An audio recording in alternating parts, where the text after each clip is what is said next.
Coucou les merveilles, c'est Chloé, je vous propose un tirage spécial Noël.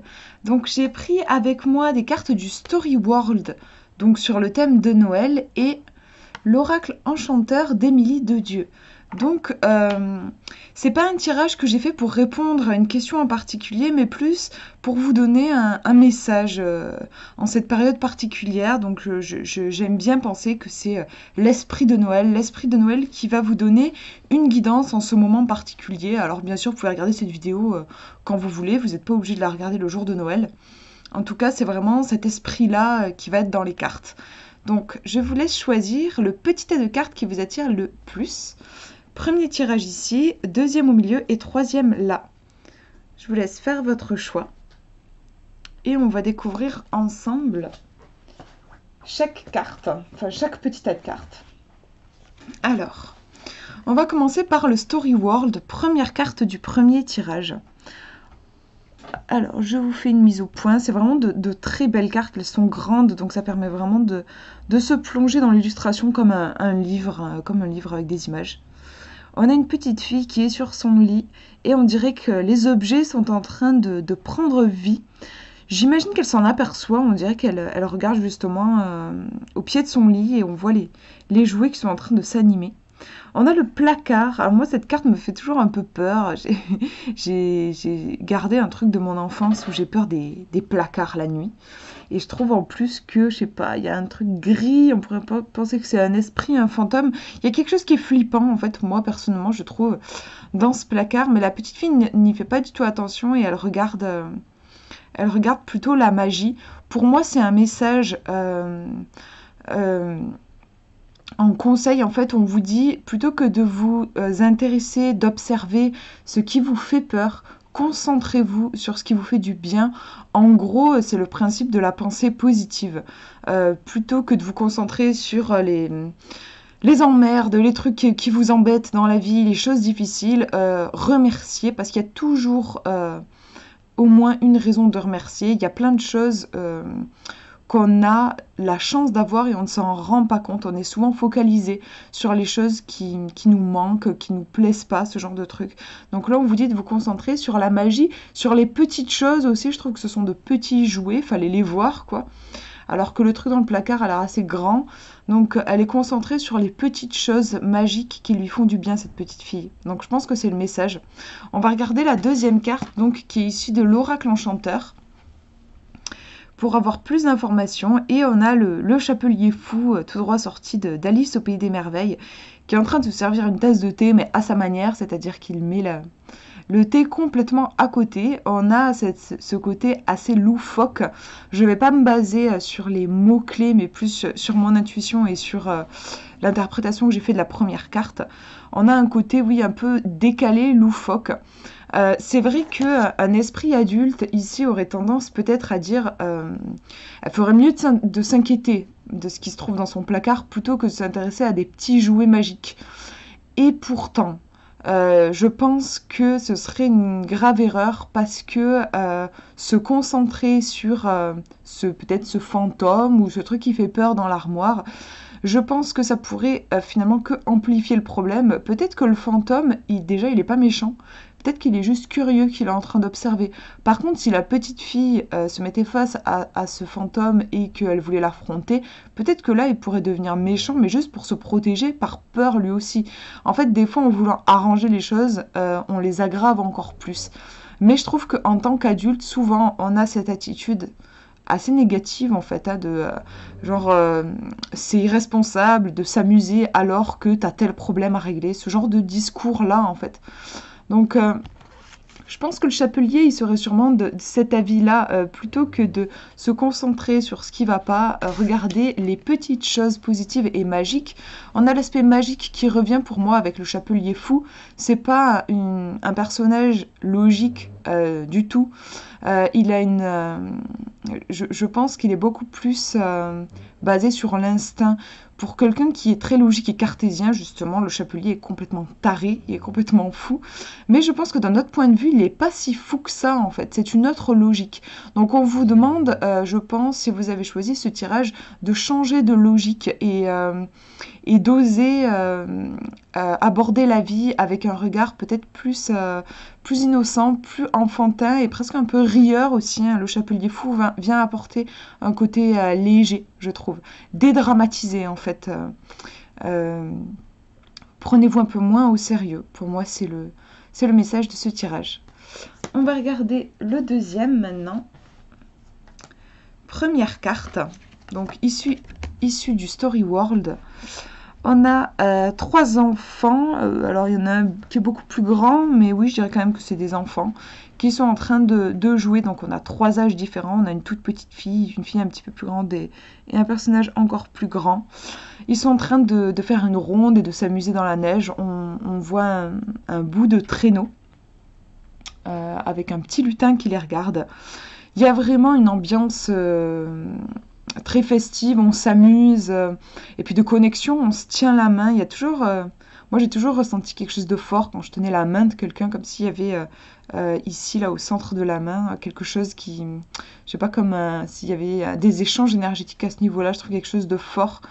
Donc, en conseil, ici, en message de la carte, ce serait, je pense, prenez conscience des soutiens que vous avez autour de vous, le fait que vous n'êtes pas seul et honorez vos relations, que ce soit la famille ou l'amitié ou l'amour. En tout cas, c'est vrai qu'on est sur cette terre, on n'est pas tout seul, on fait des rencontres au cours de notre incarnation. Et je pense qu'on vous dit de reconnaître ces rencontres et de les célébrer aussi. Il y a cet aspect aussi célébration. On va regarder la deuxième carte pour avoir plus d'informations. On a la baguette magique qui nous parle de solutions, de clés, d'issues, d'ouverture et de pouvoir. En tout cas, c'est un tirage qui est extrêmement positif. On n'a que du bonheur dans la première carte. Et dans la deuxième, baguette magique. Avoir une baguette magique, franchement, c'est cool. Ça donne accès à plein de pouvoirs. Donc, je pense que déjà, le tirage vient vous apporter un message très positif qui vous dit que même si vous avez peut-être des galères actuellement dans votre vie, en réalité, vous êtes vraiment protégé et guidé et que les choses vont trouver un apaisement avec le temps. On vous dit que vous avez aussi peut-être plus de pouvoir que ce que vous pensez avec la baguette magique.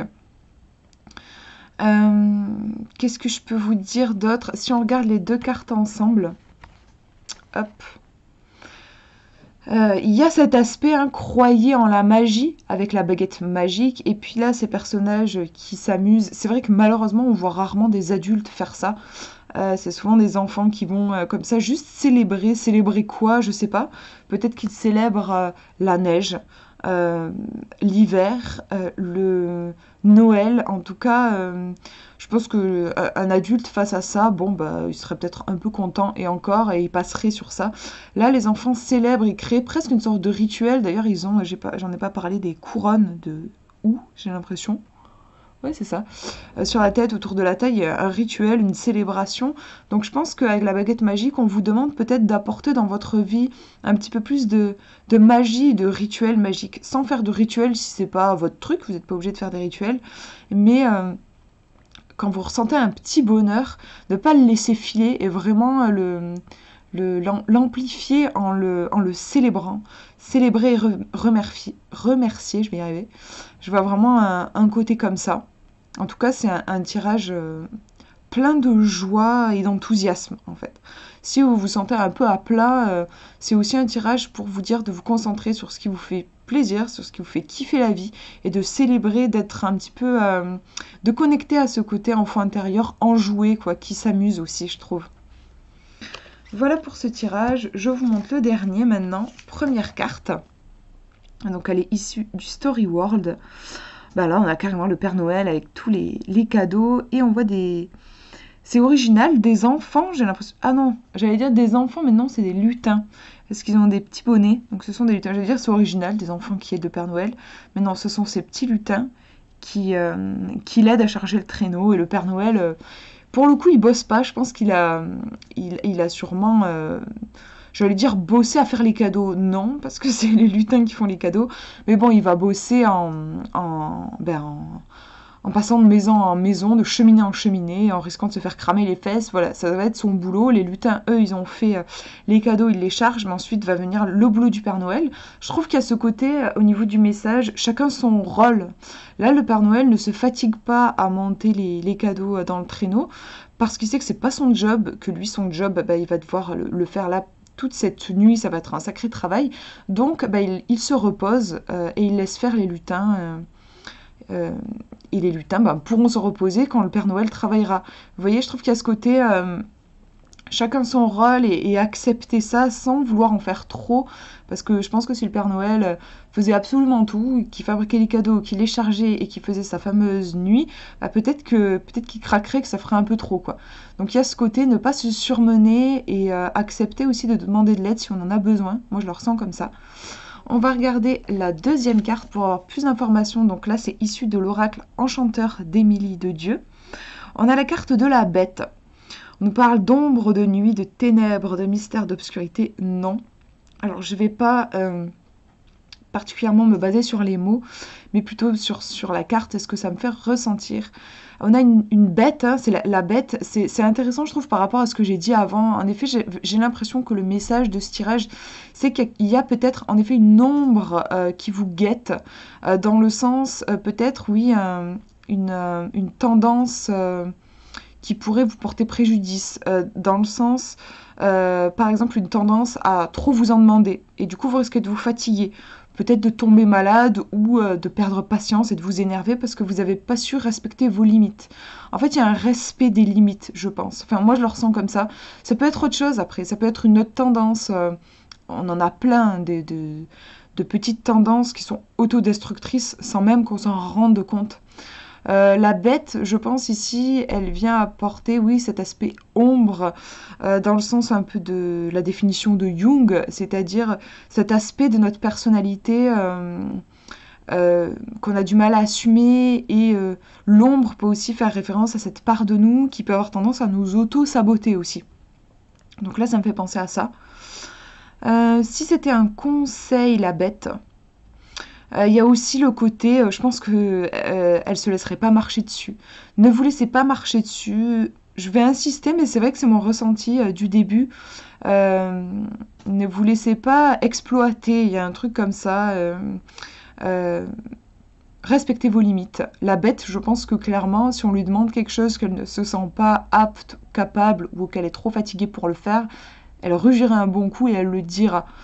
Il y a cet aspect-là aussi, je trouve. Donc je dirais en conseil pour moi avec ce tirage, hop, je vais y arriver, c'est plutôt dans ce sens-là. On vous dit attention au surmenage, respectez-vous et respectez vos limites pour ne pas finir soit par tomber malade ou par craquer en vous énervant sur votre entourage, alors qu'il aurait suffi, entre guillemets, de poser vos limites dès le début pour que les choses se passent bien. Moi, je le ressens comme ça. Voilà, prenez soin de vous si vous avez choisi ce tirage. Je pense que c'est particulièrement important. Voilà pour ce tirage spécial Noël. J'espère que ça vous aura parlé. Je vous fais de gros bisous et je vous souhaite de très belles fêtes de fin d'année.